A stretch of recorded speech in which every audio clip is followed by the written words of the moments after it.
All right. Welcome to part 4 of 5 of our spring selling season series, where we're covering everything regarding buying and selling. Today, we're going to dive into negotiation. So, 9 things that you need to know about negotiation when it comes to looking to buy a property. Let's dive straight into it. Skye, number 1 on the list is read the agent's energy. What's that about? Mm, yeah, this might sound a bit woo-woo, but it's actually Definitely sounds woo-woo. actually a really useful thing if you can pick up on it, particularly if you're familiar with the agent or maybe that you've been to some of their other listings, you can pick it up. But what I mean by that is an agent will literally present differently if they have offers already or they have really strong interest, they're expecting offers. They will present differently than if it's been a little slow or a little quiet. It's something that can't be faked. It's impossible to fake. The moment I get an offer, I'm immediately like, yes, I don't have that energy because you can't fake your way through it. No one is that good of an actor. So if you can sort of pick up on the subtle cues and pick up on their energy, not everyone can, but some people are empathic and they can read other people quite well. This could give you an indication as to what's actually happening behind the scenes.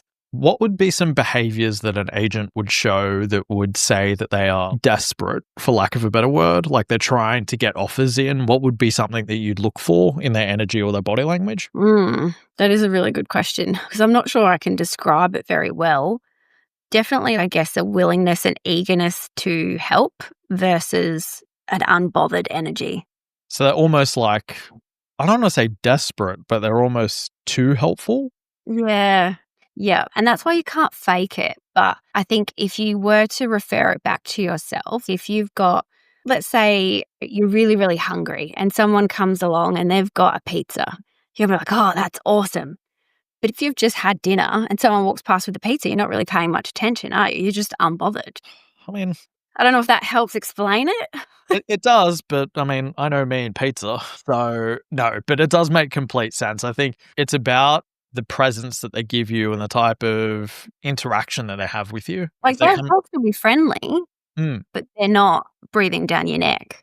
yeah, it's like if they're too friendly, and off air, we talk about it a lot when it comes to the sales side of all of our businesses, right? It's that none of us ever want to come across as desperate for business because it actually puts people off wanting to work for you because people can pick that up in Yeah. the energy.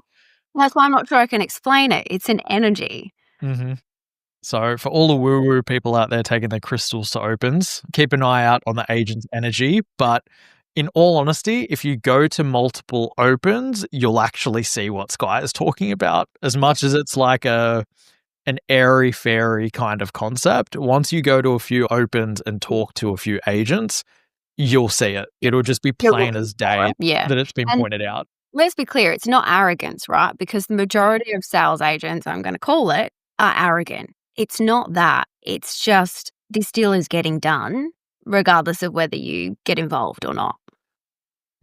No, for sure. And I think that that's probably a really good starting point in terms of like energy and the intricacies. Let's go to something that's really hardwired and something that's like to the T. Number 2 on the list is conditions. Pete, do you want to walk us through what people would need to know around conditions? A lot of people just assume that the highest price is actually going to win the property, which a lot of the time that's not necessarily the case. And it does come down to conditions. So, a couple of questions that we do like to ask agents is to get an understanding of why the vendor is actually selling. Now, most agents will give you somewhat of an honest answer. There are some that get their guards up, but most will give you an answer, particularly when conditions do matter.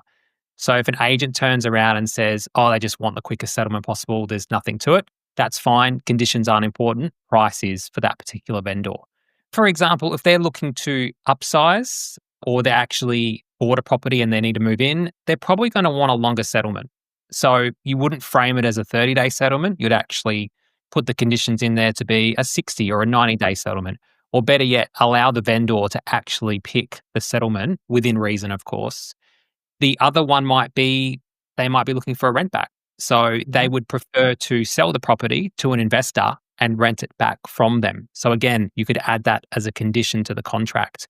And we've done that quite a few times now where we haven't been the highest offer, We've understood that either they are looking to move out and they need longer settlement. So they even a 120-day settlement, we've done that where it gives them, I guess, the opportunity to slowly move out of the home or a rent back. So yeah, it really comes down to asking the right questions. And yeah, there's countless stories where we have won purely based on the conditions.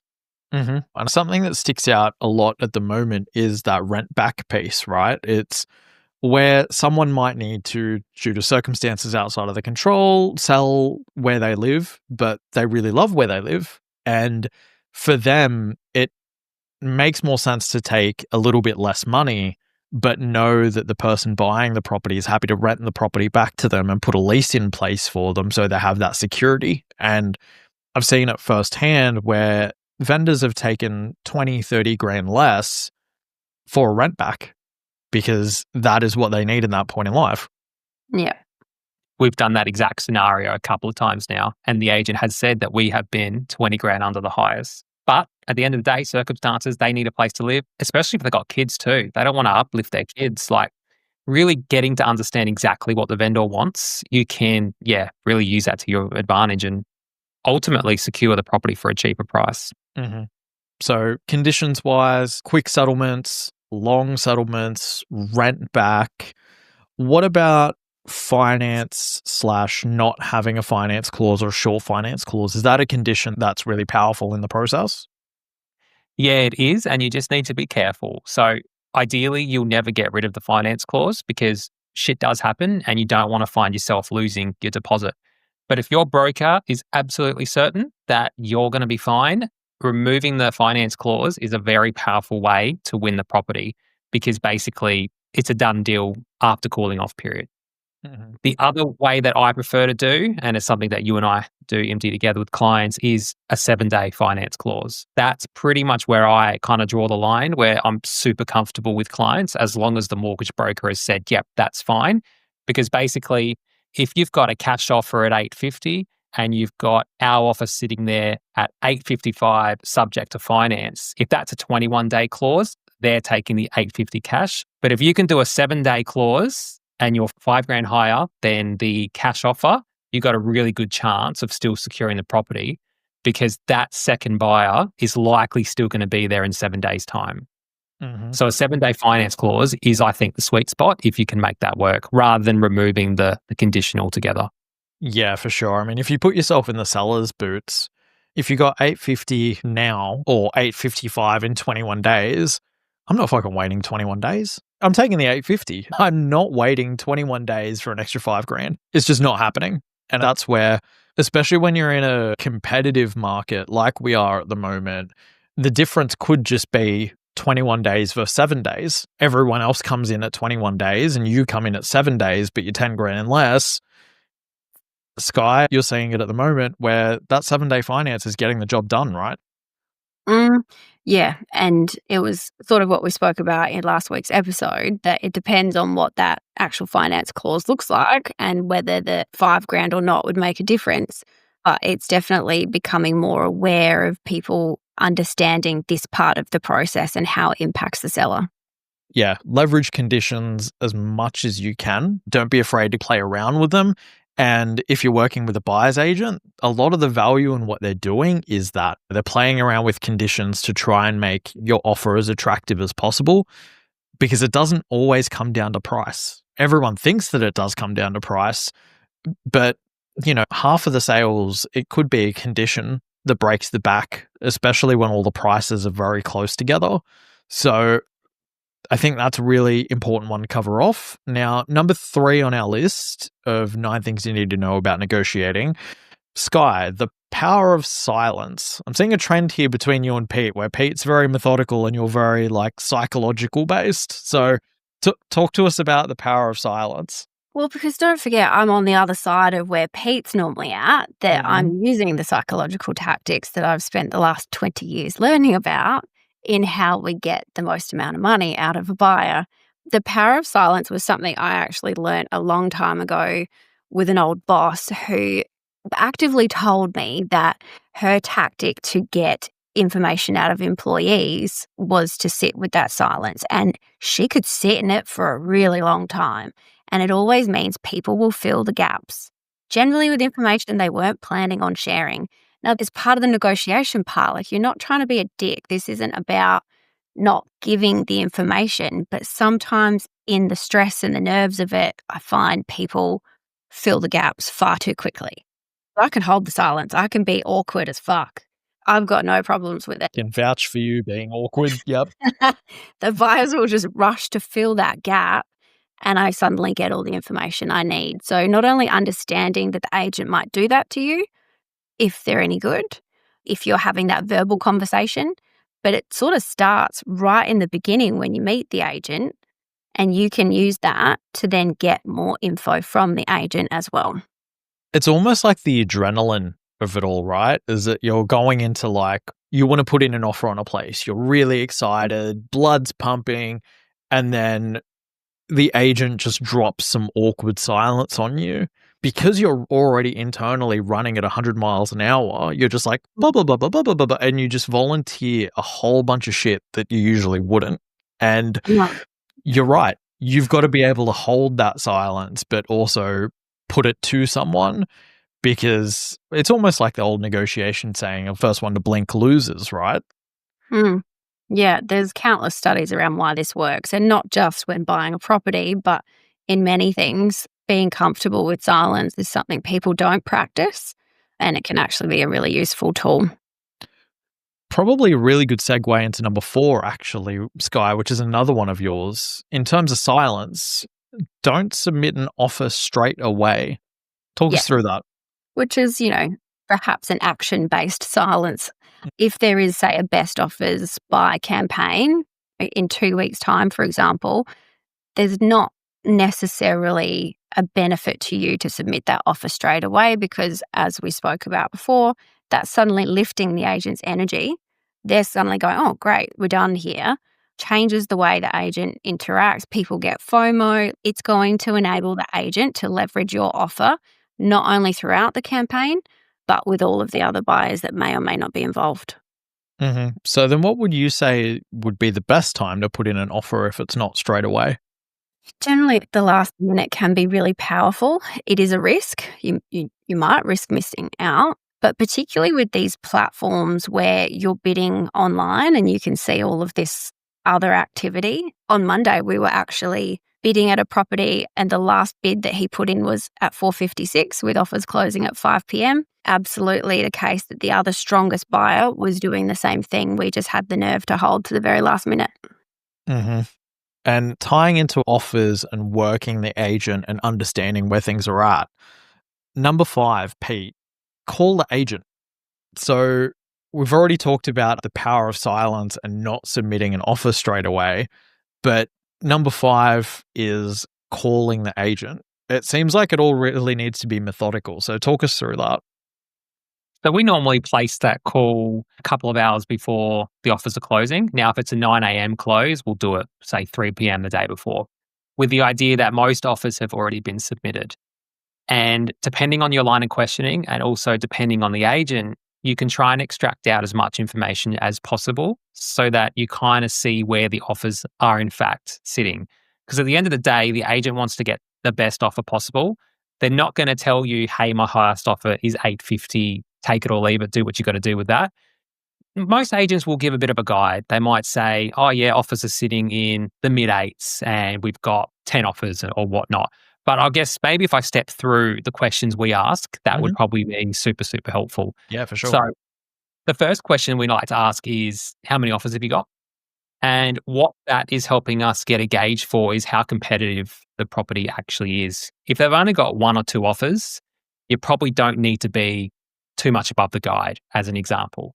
But if they've got 10, 15 offers, you likely have to be quite a bit above the price guide, because it's probably been underquoted in a way, so to speak, or there's just a lot of interest, a lot of competition, and it's very much an owner-occupied style type of property. So when you've got 10, 15 offers, you need to put your best foot forward and be above the guide.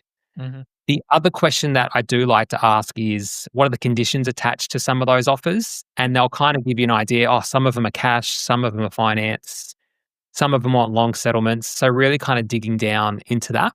And then the final question we normally work through is, okay, where are the offers kind of sitting at generally? Again, they're not going to say exact, but they will give you some indication. As an example, they might say, oh, yep, they're sitting in the mid eights. So to me, I look at that and say, well, they've probably got a couple of offers sitting between 840 and 860. We probably got to be within or just above that range, depending on your own conditions as well. If you're a cash offer, put it in at 840, you've got a good chance of getting it. But if you've got 21-day finance, building and pest, you're going to need to be at the top end there. So it helps you get a bit of a gauge for what's happening. And hopefully there's no other offers coming in either post that, because you've left it right to the end to try and get a gauge. Most agents are pretty receptive to this line of questioning, but you do need to make sure you're doing it in the nicest way possible and not talking down to the agent in a way. Yeah, don't be a dick about it. Yeah, probably a good segue to go from our buyer's agent to our seller's agent. Skye, what is the best way to actually ask those questions so that someone doesn't come across as a dick and you actually do want to give them that information? Yeah, I think it's just about being a good person, right? Like, understand that the salesperson is just doing their job. You're actually both invested in the same outcome. You want to get the deal done. Much as the buyer does, so does the agent. I've heard of plenty of situations where deals have gotten done because the agent had a preference for that buyer. How does that happen? We work with the people we like. Be personable, be friendly. And in the case of if you're buying, say, an owner-occupier home or your first home, explain how much you love the home and why you do. Be endearing. Share information about yourself. That can help. Mm-hmm. It's just be a human, right? Something that I didn't have on the list, but I do want to quickly segue into because I want your thoughts off the cuff about it, is the price point that agents play in. So you've got, let's say, agent A who's selling properties who are in like the $500,000 to $700,000 range, and then you've got agent B who's in the $1.5 to $2 million plus range. Something that I've walked clients through really often is that you're not actually negotiating with the vendor. You're not negotiating with the seller. You're negotiating with the agent. You've got to understand what their motivators are. And Skye, you can tell me that I'm completely wrong. Pete, you might agree. But I think that when agents are operating in that lower price point and they've got a lot of listings, for the agent, it's about getting volumes of settlements and sales done because that's how they earn their money. It's how do I settle as many properties as possible and sell as many properties as possible? So that agent, even though the vendor might want the best possible price, that agent actually wants a quick, smooth settlement because 1% on a $5,000 price point difference means jack to an agent in the grand scheme of things. Whereas if they're looking at those higher, more premium property prices in the $1.5, $2 million plus, they will try and juice every single dollar because they're selling less properties. What do you guys think about that in terms of playing the agent and the circumstance? Absolutely. There is a local agent in my area that is renowned for volume. So I've seen him sell many a property in a blue chip suburb for under what it's worth because he's just smashing the volume. And he's in that $1 million and under, occasionally a bit over, but under that range. He's having to sell that many in order to make money. So being the easiest person to deal with is definitely a strategy. It brings it back to point 2 around conditions, right? How do you make the conditions attractive to the vendor, but also how do you make the conditions attractive to the agent? If you can settle in 30 days and have 7-day finance, the agent in particular is going to be very on side of your offer because it aligns with how they get paid. They want their commission at the end of the day, right? Yeah. We did talk about that before. As much as you can negotiate a long settlement, that agent's going to be like, oh, I'm not getting paid for 3 months. Ugh. No one loves that. Like, we all want to get paid, right? And that's not a shame on agents. Imagine not being paid for 3 months. It's not ideal. Nobody wants it. And then 2.5 months in, the settlement falls over and you're fucked. And then you don't get paid. Nobody wants to be in that situation. And in our industry, for all three of us, we are driven by getting to settlement. We can't hide that fact. And I think that anyone who tries to hide that fact in our industry is just being disingenuous because we do want to get our clients to settlement for a whole different range of reasons, but one of them is also for us to get paid. So definitely something to keep in mind and something that I didn't have on the run sheet. But when you're dealing with a high volume agent in particular, conditions can take on another level because they rely on volume because the price difference doesn't really matter to them. Moving on to bringing it to an offers-based one. Number 6, Pete, odd numbers. I feel like you're going into Skye's territory with woo-woo stuff here, but talk to me about odd numbers. Well, it's just natural for humans to round up, right? If we're going to put an offer in, a lot of people be like, I'll be at 850, 840, 900. They're going to get plenty of offers at that level. So if you can be a little bit odd and maybe it's $902,500, you're going to be at least $2,500 over others because a majority of people will put it in at that kind of round number. So we've won deals by $500 before, and the agent has said that. All things being equal, we've done all the communication, so we've got to build that relationship with the agent. We've asked the right questions respectfully, and we've won it just because of the extra 500. But even if we didn't have that extra 500, because we did steps A, B, and C, we would have won it anyway, which kind of comes back to that human element, being respectful and all that with the agent. But to really round it out, if you have those odd numbers, you're giving yourself even more of a chance of actually securing it. But it's also the mental side of it as well, because we've put offers forward where we were in direct negotiations with an agent and he's like, well, just put an extra $100 in because that's going to show that you've done everything you could. And that's true. We stretched our budget to the max. And from the vendor's point of view, when they see $1,100,000 or something like that, they kind of think and assume that you've stretched yourself to your absolute max and you can't do any better as well. So it's a bit of a mental game as well with those odd number plays. But from a sales agent perspective, what it signals to the vendor is that you as an agent have got every last cent. And that's why I don't actually encourage, say, 750, 500. I want 750, 672. I want a really random number. You'd be surprised without me saying a word what that psychologically does to the vendor. That there's no more money here. We've got it all. And also from what you were saying before, that sometimes that difference, and particularly if you go the odd number, because of people's natural inclination to round up, the 500 is a common one. But pick a really random number like a lottery. 555. A number that speaks to you. 888 and a red dragon. There's some that will work really well with. 100%. And I've seen agents play off on it all the time. And sellers too. They'll see a 888 in the price figure. For those listening who aren't familiar, very big in Chinese culture as a number of prosperity. And they'll see it and they'll be like, yeah, we'll take it. And it's actually very deliberate. And I think the psychological aspect of it is going to sound silly, but I think of me playing with the volume on my remote for the TV, and it's either on an even number or a multiple of 5. It's 20, it's 22, it's 25. It's never on 23. It's never on 29. It's something so inbuilt in us as we're growing up, the even numbers or the multiple of 5s, that if you can circuit break that, you're right. It sounds dumb, but psychologically, it makes such a big difference. And it could be the difference why I put in an odd number bid and someone else put in an odd number bid.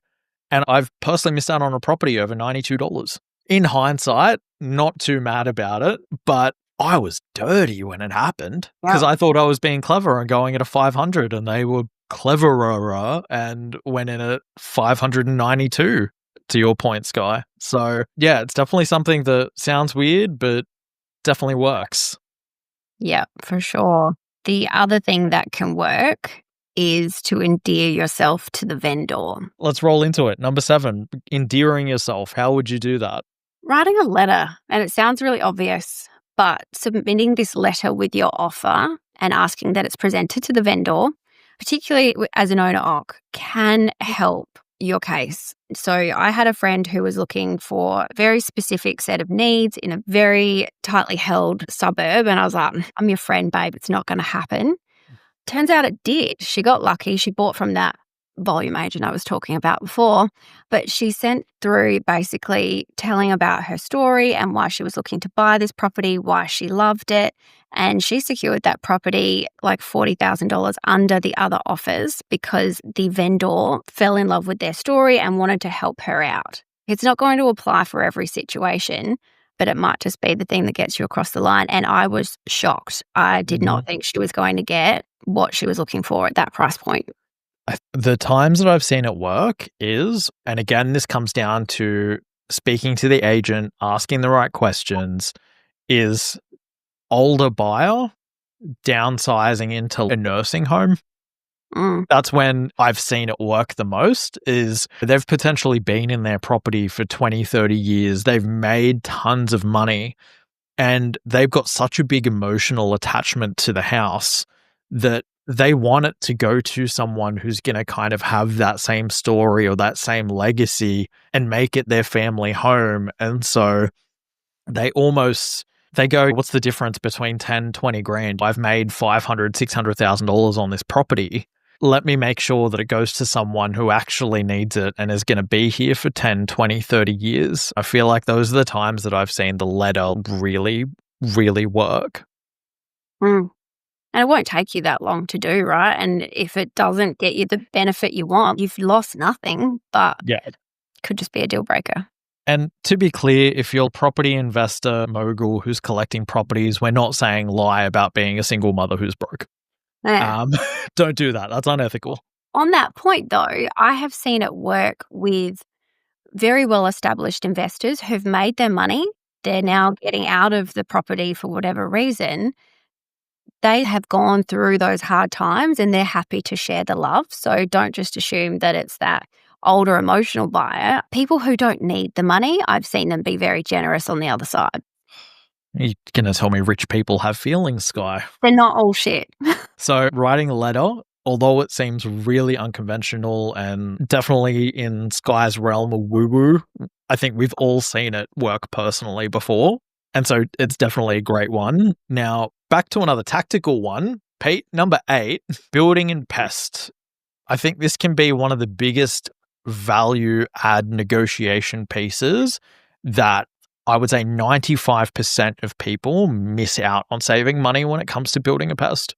For sure. And it's about the timing of the building and pests as well. So get it done during cooling off. What I like to do is negotiate any major issues that are from that building and pest report, but I personally would prefer the vendor fixes it. So it's great to try and ask for a cash reduction, and we can go through a few examples in a moment, but don't automatically go to that. I would much prefer my clients and myself personally to walk into the property from day one with all those issues being fixed, because at the end of the day, you don't know how much it's going to cost as well. If you have to, I don't know, if there's something behind with the bathroom, for example, you've got the plumber out to go have a look at it because there's high moisture. Until you rip that wall down or whatever to actually have a proper look, you don't know how much it's going to cost. So ideally, step one is to actually push any works that you want completed back onto the vendor to complete, rather than going straight to an arbitrary number of a 10K reduction, because it may be a lot more than that. That's what I like to do. I know other buyers do prefer the cash reduction because they can personally fix it themselves, which is fine.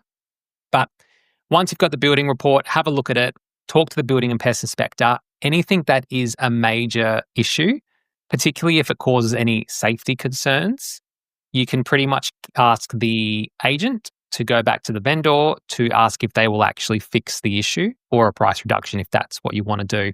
But you do have to make sure you're working with the conveyancer to incorporate that into the deal. Either it's a price reduction or it's going to be subject to whatever the works need to be fixed. Make sure it's going to be subject to a licensed professional as well. I have heard stories where they'll go and fix it. It could be a major issue, but the vendors just want to fix it. You need to make sure you're very specific in your terms with asking for invoices, asking for proof, and making sure it's a licensed professional. So working with your conveyancer to make sure you get that clause right. Make sure everyone's across that, because that is just super important. Because if you just say subject to fixing X, doesn't matter how it's fixed, it's someone just off Airtasker who doesn't know what the fuck they're doing. Yeah. Yeah. That's it. But if you can incorporate it properly and it's all fixed from settlement day, that's the ideal scenario. A couple of examples could be termite issues. So evidence of termites on the fence, what we would normally do is negotiate that gets fixed and that they get the termite barrier treatment done as well. That's pretty much what we ask. We don't ask for a price reduction on that. That's what we ask for. Another example was recently the carport ceiling was sagging a bit. That's a safety concern. It was flagged in the building report. I didn't want clients having to deal with that post-purchase with the price reduction. We incorporated that into the deal that the vendor will get that completed within 7 days before our settlement with evidence of invoices and license trade details as well. Mm-hmm. And Skye, you could probably chip in on this one. From a seller's point of view, it's more painful for a seller to reduce selling price compared to fixing something. Once you've agreed on the price, the purchaser is happy to pay that much for the property so long as the property is in good condition, and the seller's happy to accept that amount. As soon as you go back and you start negotiating massive reductions, it potentially can give the seller cold feet, right, Skye? Where they're just like, well, they're taking advantage of me. I'm just going to pull out because fuck these people. Yeah, it doesn't lead for a good outcome at the end of the day. But depending on what it is, like you've got to look at why it wasn't fixed in the first place. Either they didn't know about it because it was behind walls or whatever. They may not have had the time to actually attend to it before they hit the market for their circumstances. There may be a genuine reason why they couldn't fix it. So if it's something like that, then yeah, there's not a huge issue with the vendor doing it. Plus, you want that sorted before settlement because the moment settlement comes, well, that money's coming out of your bank for that mortgage repayment, right? So you're not wasting any time being able to either occupy or rent out the property. It's about how you approach it too. If you go straight in for a 30K reduction, you're unlikely going to be able to get that reduction. It's all a negotiation. So what we do is we work with the conveyancer, we get the couple of clauses we're happy with, and then we go, or price reduction of X. And it's normally a reasonable number, but it is inflated because I want them to accept to do the works. But they've got options, making it easy as well for the agent. If you just call the agent and say, we want, this, and this done, give them the clause, actually email them the clause that you want into the contract because they can actually do that for their vendor. It doesn't have to go back to the conveyancer. They can insert that as a clause here in Adelaide anyway, and it can be done deal, signed up, doesn't even have to go back between the conveyancers. But if you are buying, make sure you do work with the conveyancer and get the clause sorted, but make it as easy as possible.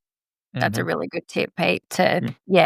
It's like that whole thing of don't give me the problem, give me the problem and the solution. And then you're more likely to get what you want out of it. And I think that's where Pest and Building definitely just overlooked in terms of a negotiation piece. Before we move on from it, Skye, I'd be curious to know, when you're selling a property, I would imagine a lot of people wouldn't actually negotiate on Pest and Building, right? It just gets overlooked almost. We'll just accept the risk and we'll purchase it unless they are an experienced buyer or represented by a buyer's agent. I'm thinking first home buyers in particular would look at it and be like, okay, there's a few issues with the property, but we've agreed to a price, so we'll just move forward. Yeah, I mean, I think people are pretty aware these days and they almost feel like, they have to do this because that's what their mum and dad told them to do. Or I think people want one, but also the marketplace we've been in the last couple of years, it can actually be challenging to get that across the line in the small window you have. So some people are accepting the risk of not getting them and some people just aren't bothered. They're happy to take the risk. Yep. Moral of the story, get a Pest and Building and use it to negotiate as much as you can, because timing-wise, the seller's already agreed to how much you want to buy the property for. They're invested. They want to get the deal done. As the buyer, that's when your power kicks in at this point because the seller's already decided they want to sell to you. So how do you make it as easy as possible?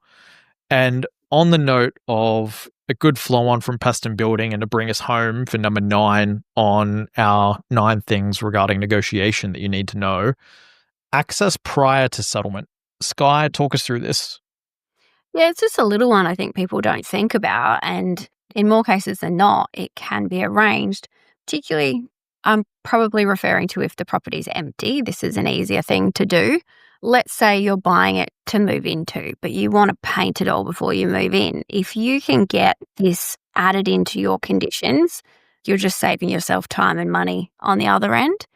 But also, if you're buying it to rent out, access to prior to settlement is so valuable if you can then get that access, get photographers booked if you need it, or maybe it's getting your property manager in, they can do an open before settlement. That's saving you big dollars if you can negotiate that in. And so there's not a huge benefit for the vendor in this, but for you, it's the savings about time and money, no matter what your scenario. And it's just a little thing that most people don't actually think about. Yeah, the one that I didn't think about was if you're an investor buying a property and getting an open done for tenants before settlement and getting that access. I think that's awesome. The other thing that it flows into as well, and Pete, you could probably chip in on this, is pre-settlement inspections when you are negotiating on Pest building, right? Yeah, you definitely want to go out there and have a look. In SA, you don't actually have a right to a pre-settlement inspection as well. So You've got to push for you, it. Yeah. you got to push for it. But if you've made the transaction a fucking nightmare for the agent, they're not letting you through. There's no way. If you've squeezed them on price and you've, so to speak, fucked them over on the building and Pest with all these requests and made it really hard, they're not giving you access. So if you can make it as easy as possible from the start, you got every chance of getting access prior to settlement. If you've made it super painful, you're not going to get your access to the property. And we obviously we don't really put that in as a condition because it does weaken it. But if you've been pretty upfront with the conversations with the agent around wanting that, being really reasonable throughout the offer process and post-offer, building and Pest, you give yourself every chance of actually getting access early. Yeah. Cool. So to bring us home, the 9 things that you want to know when you're negotiating on the property: read the agent's energy, very woo-woo, but can come in handy. Conditions, you've got a whole bunch of levers that you can take advantage of.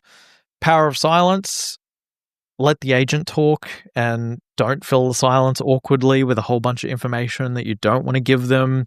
Don't submit an offer straight away. So making sure that you leave it as late as you can so you can jump in and find out what's going on. Call the agent, have an open conversation. You might surprise yourself with the info that you get. Odd numbers, again, weird, but works. Writing a letter, appealing to the human side of the seller. We've seen it all work. All 3 of us have seen it work in different ways. Building and Pest. Pete, I think you touched on a great point in terms of just get them to fix the stuff that you need. Don't try and knock down the price too much. And then access prior to settlement, which Skye, I thought that was really handy, especially if you're looking at renting out the property, getting those photos and listings up ASAP. So to bring us home, toxic take, 1 sentence about negotiation that you think everyone should know. Skye, what's yours? Silence isn't golden, it's a weapon. Back in the woo-woo bag. Pete? Pick up the phone and call the agent. Definitely see it, especially with, and I'm probably guilty of this, not so much anymore, but millennials, Gen Zers don't like talking on the phone. Where you were going with that. Yeah, because you try to call me all the time and I text you. So I think that it comes down to, pick up the phone, because you're going to get a lot more out of it, because agents are chatty people. They like to talk on the phone. They don't want to respond to 100 emails. They don't want to respond to 100 text messages. So I think that one's really helpful. Mine, nobody cried about a 10K overpay. They cry about missing out. I've never seen a client that's turned around and gone, 5 years ago, I'm really upset that I overpaid by 10 grand. I've just never seen it. And I don't think any of us have. So that is bringing us home on our negotiation. And the second last part of our spring selling season. Next, we're going to be covering everything finance. So getting finance ready and all the traps that you need to look out for. So keen to pull that one apart. If you're a first timer and you've made it through to the end, welcome aboard. Repeats, welcome back. And if ever you need help on your property journey, Pete, he can be reached by the details in the description. Your resident buyer's agent expert for Adelaide on the ground, but also interstate investors. We've got clients that are buying in Queensland. They're based in New South Wales, and we're both in Adelaide. It works. Anything finance related, you've got yours truly. So residential, commercials, SMSF, happy to help out. And anything residential sales or property management in Adelaide, you can reach out to Skye, and all of our details will be in the show notes. Besides that, guys, as always, lovely catching up, and we'll see you next week. And sane.